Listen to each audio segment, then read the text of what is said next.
loan that it's currently on is a 40-year portfolio loan. So if I'm definitely going to go talk to that lender, and if they were to offer something similar, like, and then I go and rehab one of these properties, and the ARV goes up. I'm just wondering, like, is it fine to just can I sell that property? How does that affect the loan if I want to? Mhm. Uh, I don't know. That's a great If I put that question. money in, can I get that money back out? Yeah, portfolio loans, that's a really good question. And it's going to vary based on the lender. Some of them have different terms and different expectations when you do sell. So let's say you put Mhm. 10 properties under one portfolio loan, and 5 of them are burrs and 5 of them are turnkeys. You have different goals for these different properties, so it could present challenges for you. If they were all turnkeys, let's just simplify it. Let's say all 10 of them are turnkeys, and you decide you want to sell one of them. That is a question for that lender. What I would say is, if I want to sell one of these properties, how do you approach that?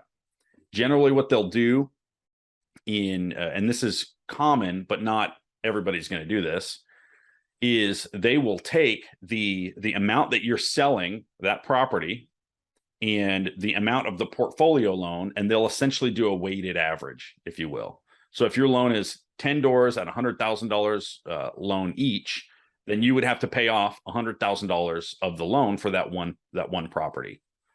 And then as you pay things down, that percentage gets lower. And if they're going to error one way or the other, they're probably going to error in a way that's more favorable to the lender. So they might say, well, this property's gone up in value, so you've got to pay a little bit extra down on the loan principal. But your monthly payment's going to change. It's going to go down because you now have less principal, right? So the actual exit process, they have plans for. They should know that. If they're offering a portfolio loan product, they have an answer to that. So I would ask them that question. If I want to exit one or more of my properties, what does that process look like? How much am I paying for that? The other piece, now let's go back to the complex situation where you've got 5 burr and 5 turnkey. My general expectation off the top of my head is that's probably going to cause more complications than it's worth. If that were the situation, I would probably put 5 under a portfolio loan, and then the other 5, I would see if they have essentially a fix and flip product. Whether it's under a portfolio or not doesn't really matter. But you can use private money, you can self-fund it. The reason why I'd say separate them is because you want to get part of the magic of the burr process is getting your money back out. And lots of times with these long-term amortized products, the product you're talking about is 40 years, they're going to have a prepayment penalty. And so if you're going to pay 5% of the loan amount just to be able to prepay the loan, you're already putting yourself in a situation where you're going to pay more fees, and you know that you're going to do it. So make sure that you align yourself with a loan product that's going to be optimized for you. So it sounds like in this portfolio, specifically that you're acquiring or looking at, 5 of them are turnkey and 2 of them are burrs. Is that correct? Yes. Okay. So I would, if you were going to do a portfolio loan, if the 5 turnkeys and you're going to put 20% down on them, I would set them in a different portfolio loan. And then ask them, once I'm done burring these other properties, can I roll them into that portfolio loan? Well, what happens with the rate? Do you quote me a new rate? Because if I get a 6.5 right now and the Fed raises it twice before I'm done, rehabbing this thing, are you going to change my whole portfolio loans rate up to 8.5%? Or should I just take something out? So ask some of those detailed questions. You can also just know you don't have to get all the questions at once. Just ask the questions that you think make sense. But those 2 properties, I would fund them differently because you are going to want to take money back out of them. Now, if you put them in the portfolio, what you could do is, and they might suggest this, I don't know if it'd be valuable to you, but if you put them all in the portfolio, you rehab them, and now let's say that your LTV on that property is 40%. Say it's a $150,000 property, and you took out a loan for 60 because of what you bought it at, and then you fixed it up. Now it's worth $150,000.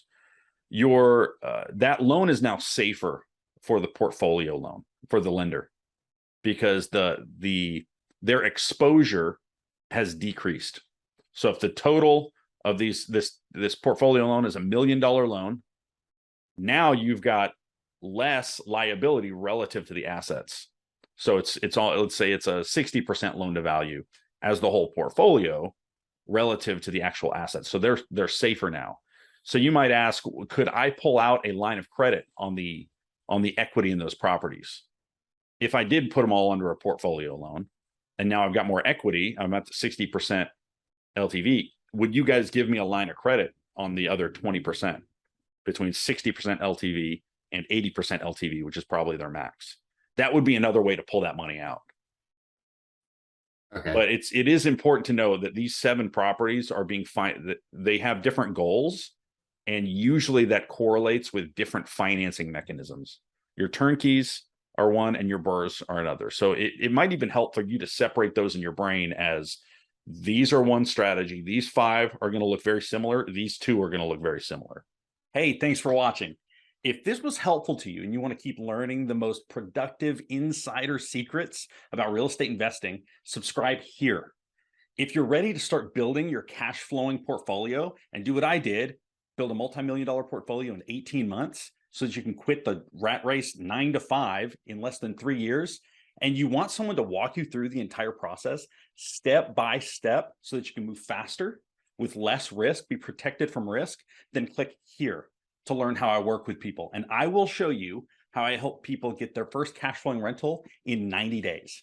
Don't stay trapped, become financially free so you can do what matters.